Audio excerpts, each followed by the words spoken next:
Hello hello hello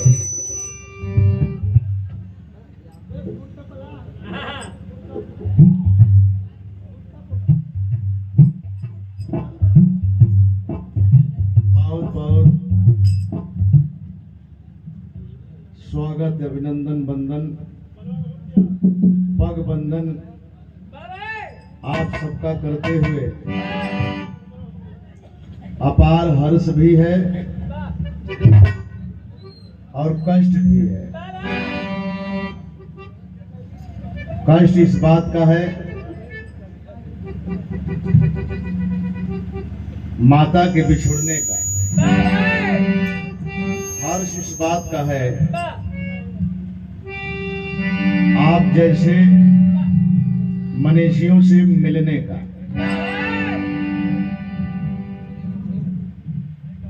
आज का टेरिया ढोलकिया हारमोनिया आप लोग होगा।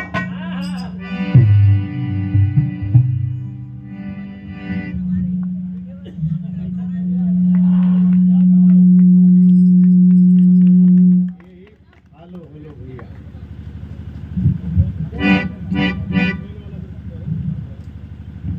हेलो हेलो हेलो हेलो दया भैया बढ़ावा।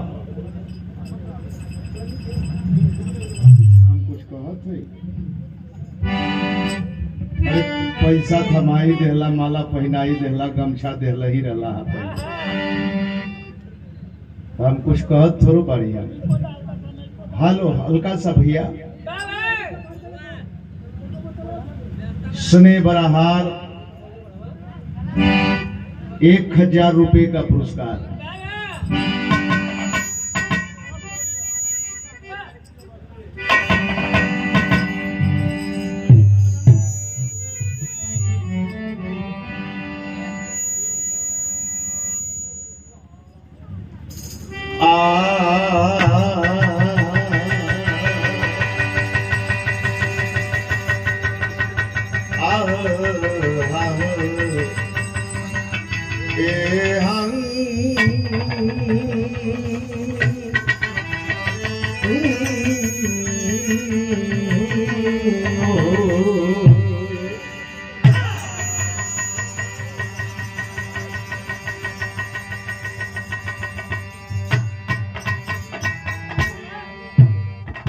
नमो तस्य भगवतो अरहतो सम्मा सम्बुद्धस्य बुद्धं धम्मं संघं शरणं गच्छामि।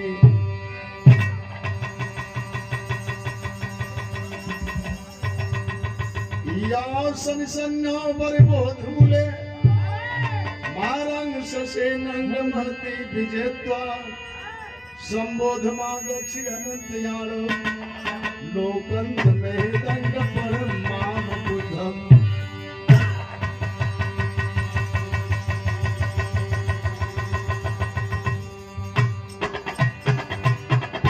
तातादिनम धम्म पथम जनानं समयग क्रांति विजयत्वा नमामि।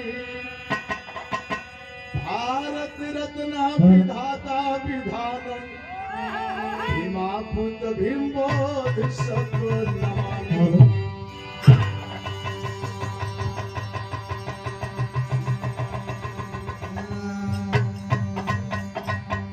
हमारे मेहमान क्षेत्र के सम्मानित सम्रांत ग्राम पंचायत, क्षेत्र पंचायत, जिला पंचायत प्रमुख, वरिष्ठ विद्वान, विद्वत, नौजवान, बुजुर्ग, नन्हे मुन्ने, बगल में बैठी माताएं, बहनें, सब लोगों का मंच के माध्यम से आभार प्रकट करता हूं। स्नेह बड़ा हार 100 रुपए का पुरस्कार नाम तो भुला गई भैया, अरे हरे हरे भैया संजय चौहान और हमारे पुराने शुभ चिंतक चहेते लालचंद चौहान के, लालचंद राम के भाई, एक शक्ति का नाम यहाँ और मैंने सुना। मास्टर साहब, बड़ी खुशी भई है, जो कलाकार गा रहे थे उन्होंने कहा है कि हम देवकी नंदन कवि जी के सुपुत्र हैं।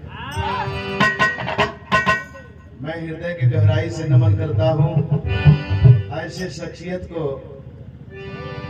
कभी सुपर टी सीरीज में एक गीत उनकर लिखल हम होली में गौले रहे,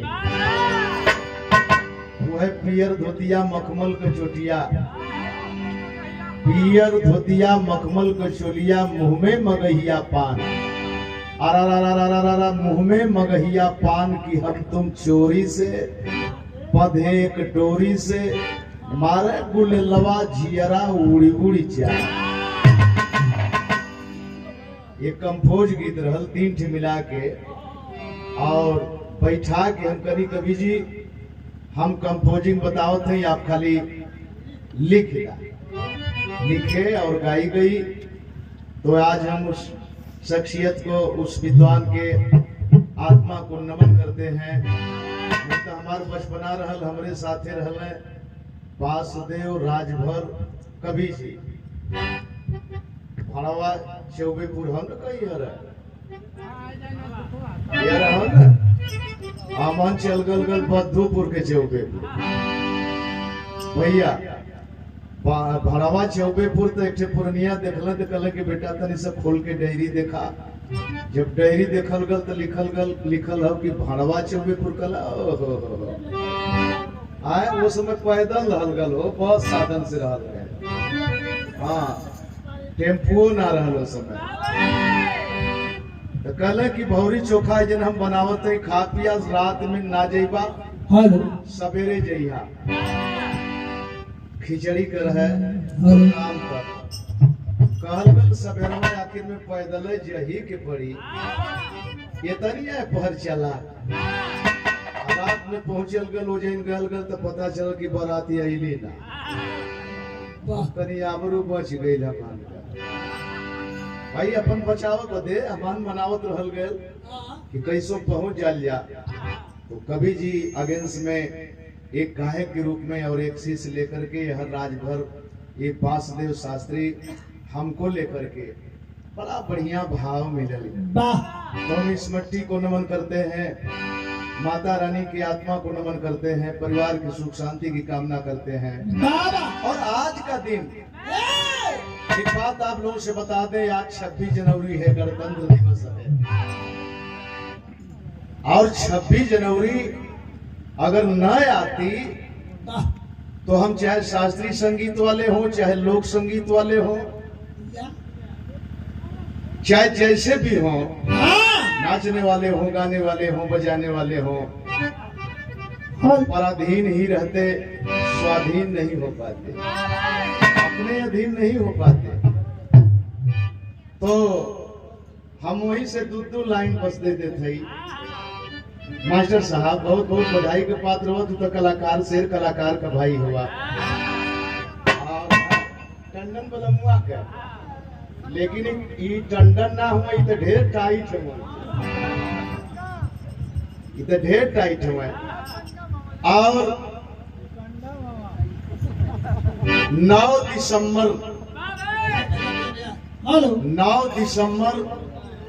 1946 को संरचना शुरू हुई और 26 नवंबर 1949 को पूर्ण रूप से तैयार हुआ 26 जनवरी 1950 को लागू हो गए। आज ही हम गणराज्य घोषित हुए। तो 2 लाइन उस महामना के लिए बढ़ जा।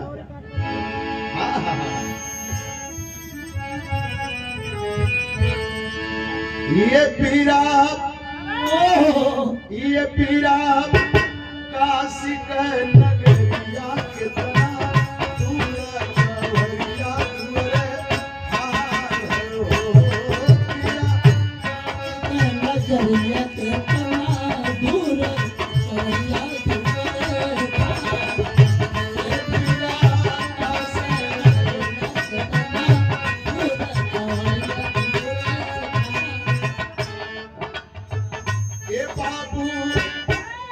ये बाबू साहब बनोन संविधान सम्मान दे सके संविधान सम्मान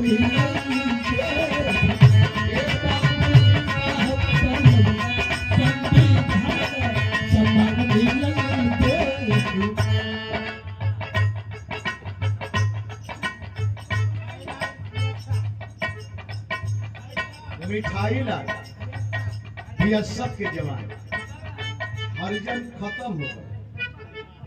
सुप्रीम कोर्ट पर आदेश रोक लगा दे। ये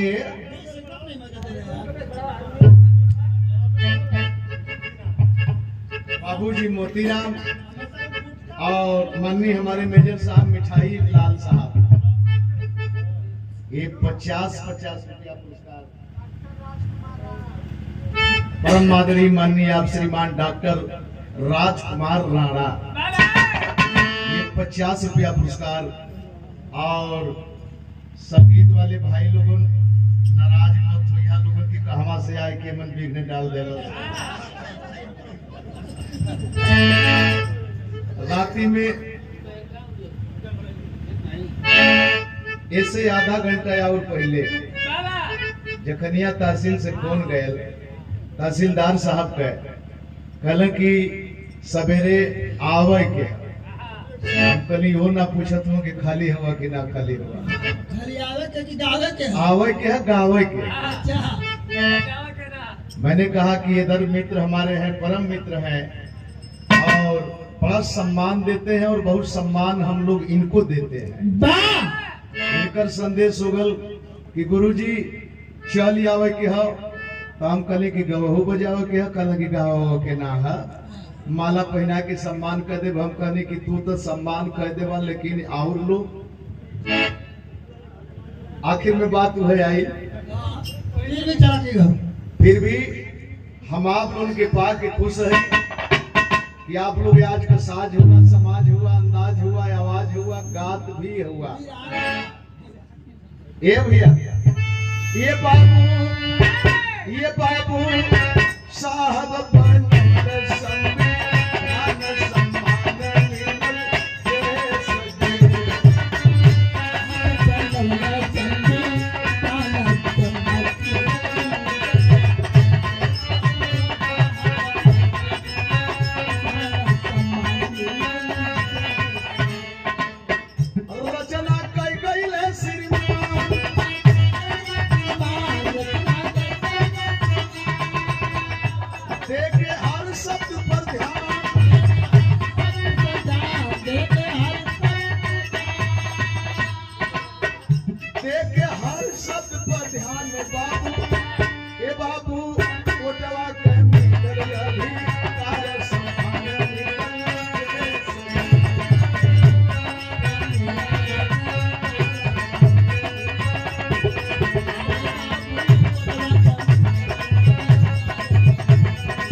अंदर ओके दबा के खा ले।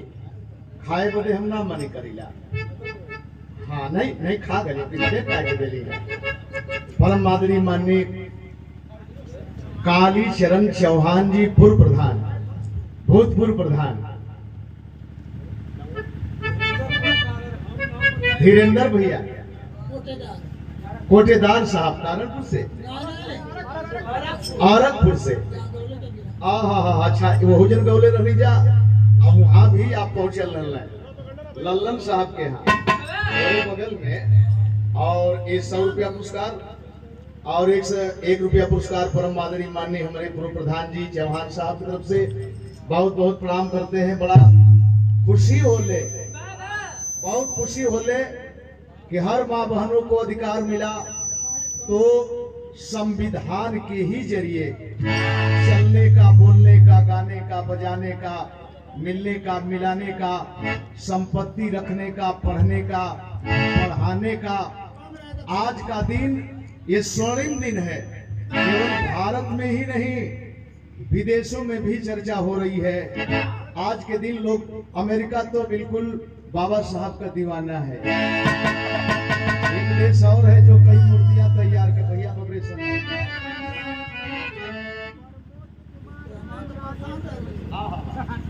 प्रमोद कुमार राम रानीपुर हाई काम कैसे हो जाते भैया?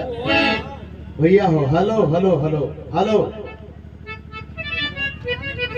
रानीपुर से 100 रुपया पुरस्कार, बहुत बहुत सादर सम्मान करते हैं, स्वागत करते हैं। लेकिन इतना ना, और दूसर की लाइन आज के दिन का गीत। अरे जागा जवान मोरे बाके ललने, हाथ में मेहंदी मांग से नूरी, हाथ में मेहंदी मांग से नूरी, बर्बाद कजरवा हो गया, बर्बाद कजरवा हो गया। हाथ में मेहंदी, अरे हाथ में मेहंदी मांग से बर्बाद कजरवा हो गया।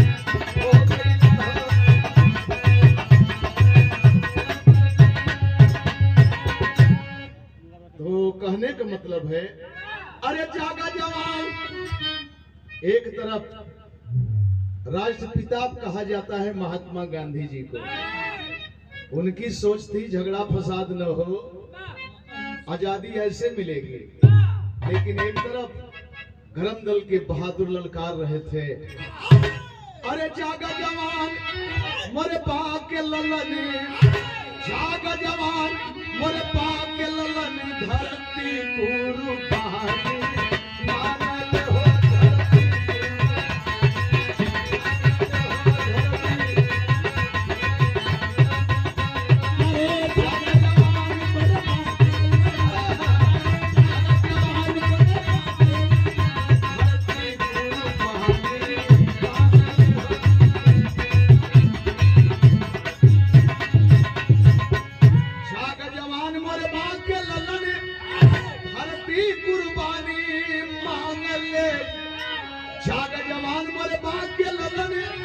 धरती कुर्बानी मांगले, हसिया के रोटिया के गईले भोजनिया,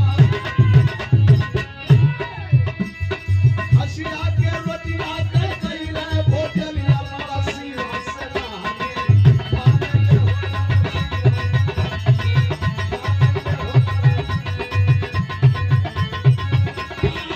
हसिया के रोटिया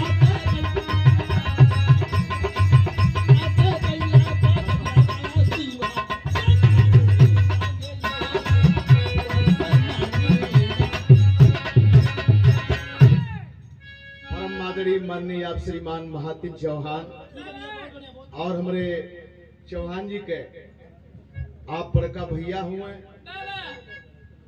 और दर्द याद ना हो तो हित ना, इससे मतलब हित नहीं दर्द याद, गांव टोला पड़ोसा यह कुल देखल जाला। एक तो खड़ा करा देला लोगन के, बड़ी दिक्कत होती है।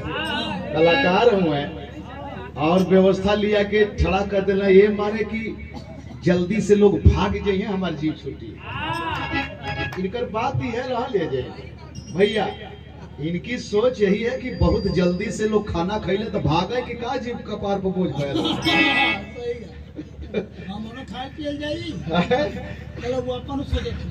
हाँ सोचत हो कि हमनो खायल पियल जाई, अब वही कुल चूल्हा चौकी कुल फेंके के है, बहुत कुछ काम हो।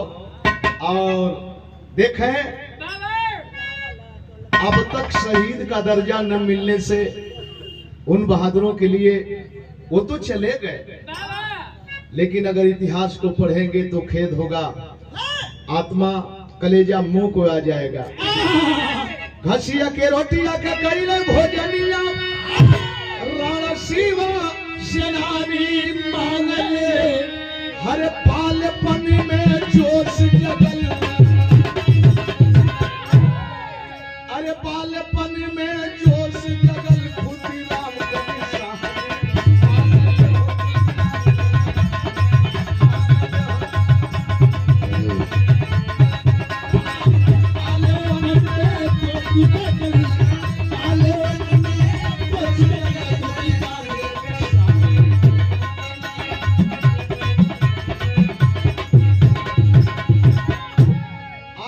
बालेपन में फांसी के फंदे को हंस करके गले में डालने का काम खुदीराम बोस ने किया था।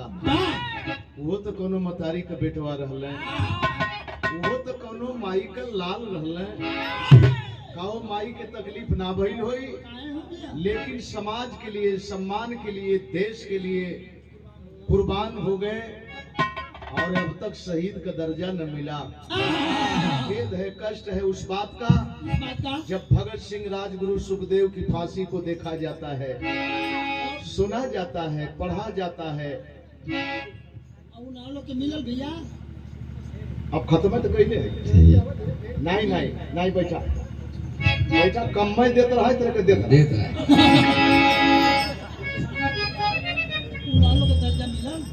नहीं दर्जा मिला। उधम सिंह लंदन में जाकर के जनरल डायर की छाती पर चढ़ के गोली मारा, लेकिन संदेह के घेरे में रख दिया गया। नेता सुभाष चंद्र बोस, नेता सुभाष भैया चाय ले ले बोलो क्या पानी का नेता सुभाष चंद्र बोस को भीख मांगनी पड़ी। कैसी भीख मांगनी पड़ी? अपने लिए भीख नहीं मांगनी पड़ी, देश के लिए, समाज के लिए, सम्मान के लिए, आजादी के लिए भीख मांगनी पड़ी। और भीख कैसी मांगनी पड़ी? सवाल कैसे उठेला? तुम हमें खून दो, हम तुम्हें आजादी देंगे। और ये माँ बहनें हमारी हमसे पहले तैयार हो गई, केहू अपन भाई देहलस, केहू अपन सिंगार देहलस, केहू अपन बेटा देहलस। ओसे पूर्ति ना भइल तो रुपया पैसा बदे अपन गहना गीठो जेवर जेवरात घर में गेहूं चाउर लिया के दे देली। क्या वो फकीरी कैसे हम भूल जाएंगे? अब तो अकेले वो कवन बाबा एक ठे आयल हो ना, गोल्डन बाबा, कई करोड़ का सोना पहले हुए। अच्छा तो वो बाबा के इतना सोना पहले का काजे वो तो गरीबन में दान दे देवे के चाहिए। 10, 20, 50 घर बन गल हो है। हाँ, कई करोड़ का, 6-7 करोड़ से ऊपर का बतावल जाता कि गोल्डन सोना पहले हुए। तो वो काला धन न हो, वो काला धन न हो, ओकर जांचे पड़ताल ना होती है। ये बदे कि बाबा हुए, नेता सुभाष होते तो जांच होती। फकीरी हालात में ये 100 रुपया पुरस्कार इहो दुहाई गए चौहान जी ने, कैसे इहो दुहाई गए भाई। बड़ी व्यवस्था है, आज भीड़ देखल गए है तो हमारा समझ में आ गया कि नहीं है, यह कमाई है आदमी के, मर्द के, यह कमाई है। समाज में दरवाजे पर लोगों की भीड़ और दौड़ दौड़ के हर लोगों के सम्मान के साथ भैया बिना खैले जाए के ना हो, यही कमाई है। क्या बात है? कैसे भुलाई करनी तुहारे, खुदीराम का निशानी मांगे। कैसे भुलाई करनी तुहारे, खुदीराम का निशानी मांगे। अरे पाके पीरिया भगत उधम, पाके पीरिया भगत उधम, राजगुरु निशानी।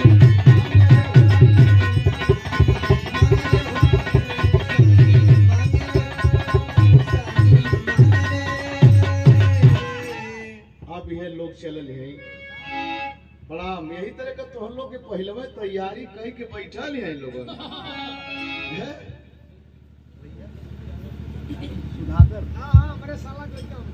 तोहरे साला का लड़का हुआ, देखा नाम पूछ के नाम पूछ के, ये तुम्हारा साला ना आया हुआ। अच्छा अच्छा, भैया की तरफ से 100 रुपया पुरस्कार, बहुत बहुत धन्यवाद। तोहरे भैया के मलकिन तुम्हार भौजाई तो हमरो भौजाइए ना लगिया। तो ये प्यार, ये स्नेह 100 रुपये का सब मिली, लेकिन माई का आवाज अब ना मिली। लड़ल गल, झगड़ल गल, खायल गल, नहायल गल, ओढ़ाना देहल गल, ओढ़ाना पावल गल, सब मिल जाई, लेकिन अब चाहबा कि माई का आवाज मिले तो ना मिली। 100 रुपया पुरस्कार, बहुत बहुत प्रणाम करत है। और देखा भैया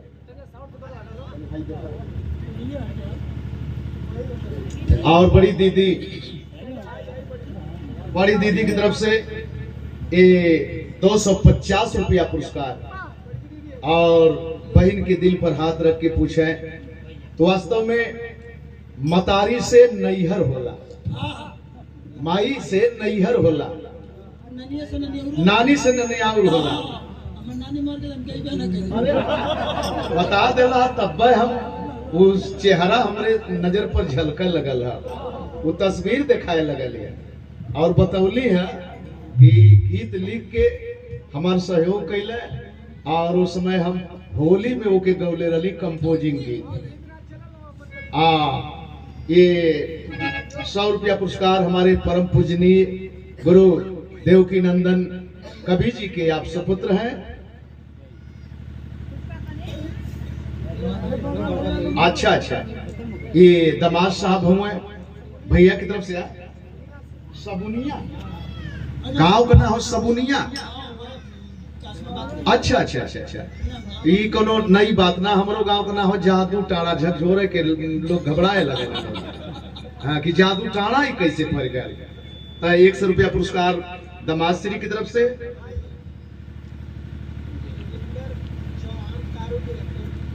जोगिंदर चौहान तारू जी, अरे घोसी मऊ से भैया की तरफ से 100 रुपया पुरस्कार। सरहज रही है माता श्री की तरफ से ये 50 पुरस्कार नहीं आशीर्वाद है। और तो हर सरहज रही है, एक बेर ना बतौला, जब चल गई है तब बताओ तो कि सरहज रही है। यो कहीं से मेहीन हुए, उनका मेहनी समझ में आवत थी, जब चल गई तब उनके हम प्रणाम करत है। अरे भाई सामने हुलस के तनी सा प्रणाम तो कर ले के पास है। लोग कहला तेरा ही बड़ा हल्का मिलेला, ये तेरा ही है, ये ते असली है, फिर का माई का तेरा ही होई। बरसी मना लेवा लेकिन तेरा ही माई का ना हो पाई। बिटिया रानी आप बहने हैं, ये आपकी तरफ से 100 रुपया पुरस्कार, बहुत बहुत धन्यवाद। घोषित नारायणपुर से बहुत बहुत धन्यवाद। बड़ी बहन की तरफ से ये 100 रुपया पुरस्कार बनौरा मऊ बनौरा से बहुत बहुत धन्यवाद। और आप सबके प्रणाम करते ही आशीर्वाद कामना। डोली मोरी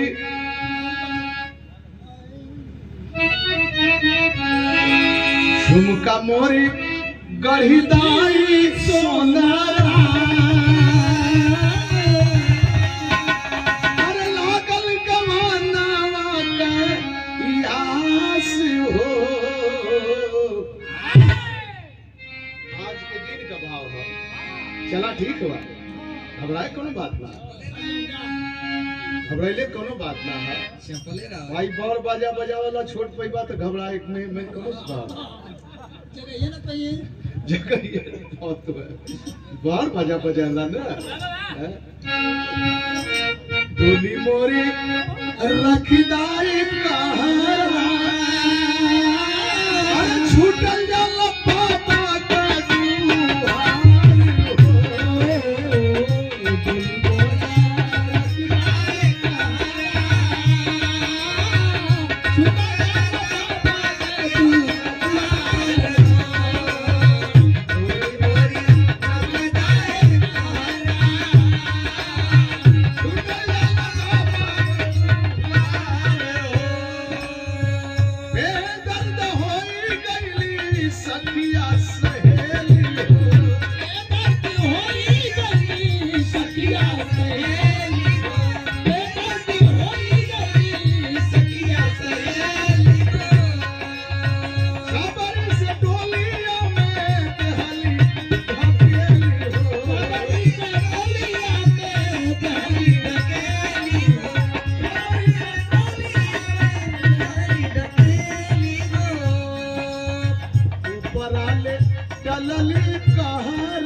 तुम्हार भतीजा हूँ अरुण बाबू है?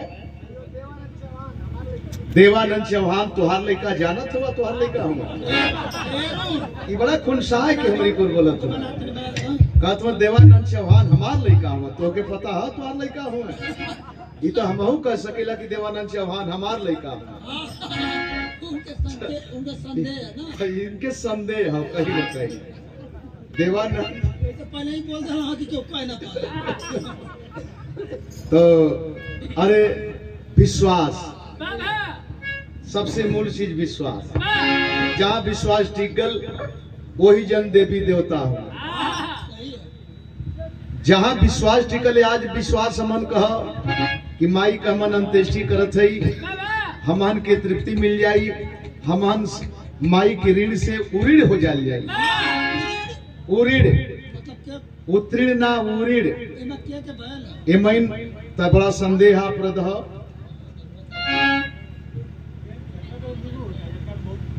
निर्गुणे गावत है ये निर्गुणे गावत है और 100 रुपया पुरस्कार बतौली ना कि निर्गुण गावत है ऐसे समझ में ना आया भैया हुए भैया की तरफ से 100 रुपया पुरस्कार उनके कहले का मतलब कि बताए कि ना गौला है ऐसे निर्गुण समझ में आलना दो अर्थी भाव है ये है भैया आप कभी सोच अच्छी हो दो अर्थी भाव है इतना ही नहीं अरे घुघुटा उठा के मुखे देखल सजाना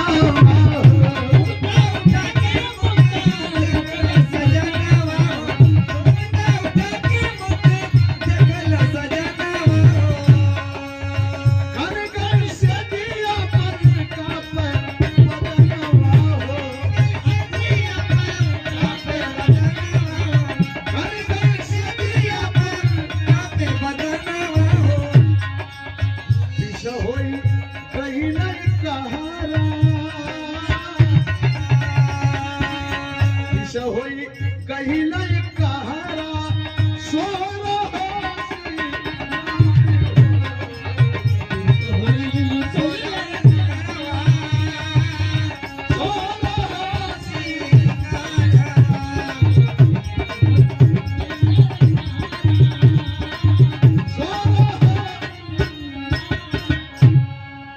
परम माधुरी माननीय मिठाई लाल मेजर साहब बुलाइम ना ये पुनः 100 रुपये का पुरस्कार आवा बेटा आवा अरे देखा ये सच्चाई है ये सच्चाई है कि दिनवा का गावत रही है चौरसिया जी के यहाँ जखनिया से जाए के सायदात में और बच्चा गोदी में लेके अले हैं लोग हम कहले कि बच्चा के माला हम पहनावत ही इनाम हम देते 500 रुपया रहा वो बचवा कहता कि नहीं ये आपके लिए भेजा गया है हमने कहा कि वाह तो ये 50 से पुरस्कार मलकिन ना देखे नहीं कर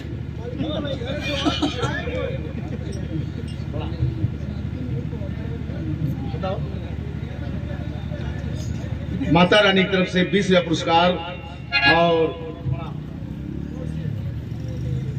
मौसी माई मौसी एक समान है और ये 50 से पुरस्कार बहुत बहुत प्रणाम करत है सादर सम्मान करत है और आजा बेटा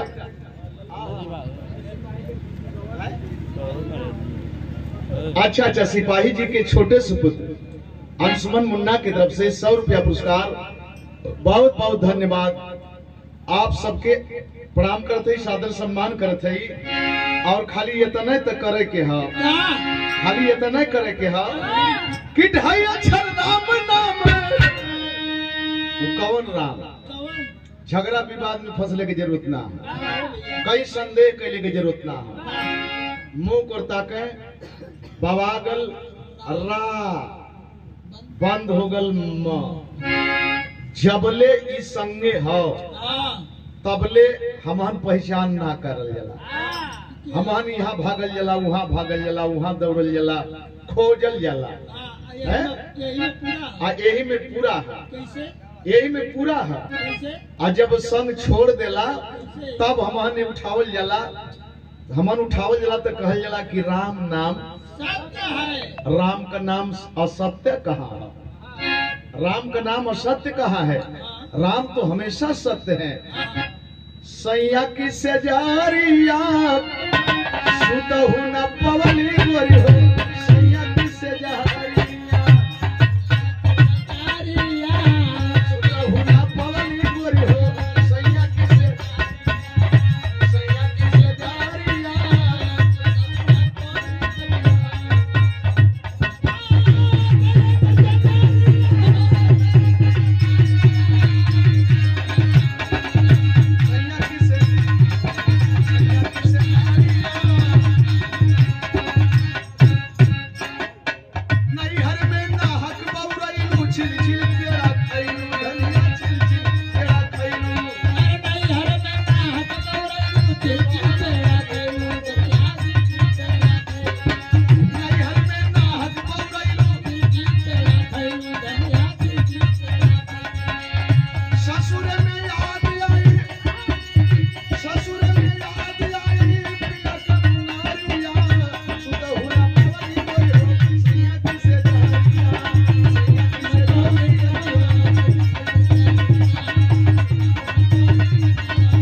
गुरु गणेश गुरु राम लाली अब खत्म भयल मर्दाना भैया, खत्म भयल मर्दाना। अरे खत्म भल मर्दाना भैया, खत्म भल मर्दाना हो, खत्म भल मर्दाना। भैया जवाहर का दात बिना धर दहारिया सुतहु न पवली गोरी हो, सैया की सेजारिया।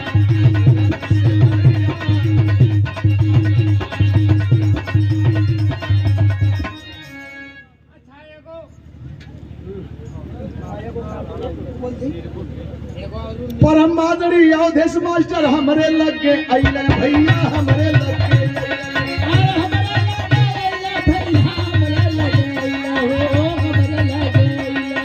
₹100 दे के गइले तारनपुर बखारिया सुतहु न पवली गोरी हो, सैया की सेजारिया।